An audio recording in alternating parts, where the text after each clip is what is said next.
Ардчилсан эмэгтэйчүүдийн холбооны тэргуунд нэр дэвшигчид Дундгой аймагт ажиллалаа. Нэр дэвшигчдийн уулзалтанд Тус аймгийн 15 сумаас гишүүд эмжигчид ирж оролцсон сонгуульд саналаа өгсөн юм а. Энэ үеэр Дундгой аймгийн эмэгтэй гишүүдийн зүгээс ардчилсан нам засаг барьж байх үед бүтээн байгуулалт эрчтэй явагдаж Тус аймагт 75 бүтээн байгуулалтын ажил хийгдсэнд талархлаа илэрхийлж байсан юм а.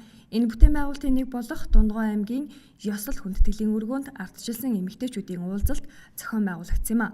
Ардчилсан эмэгтэйчүүдийн холбооны бүх шатны сонгуульд нэр дэвшигчдийг сонгох хүрээнд Тус аймгийн ардчилсан эмэгтэйчүүдийн холбооны тэргүүнээр мэд сайхан сонгогдсон ажиллахаар боллоо. Миний хувьд одоо Дундгой аймгийнхаа ардчилсан эмэгтэйчүүдийн холбооны тэргүүнд нэр дэвшиж байна.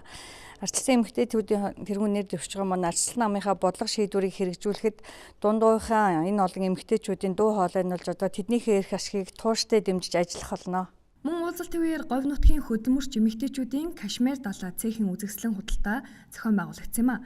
Тус цэх нь 13 жил тасралтгүй үйл ажиллагаа явуулж ноос ноолуур сүлжмэл бүтээгдэхүүн, уловч зэрэг 10 гаруй нэр төрлийн бүтээгдэхүүний борлуулалт хийх болсон байна.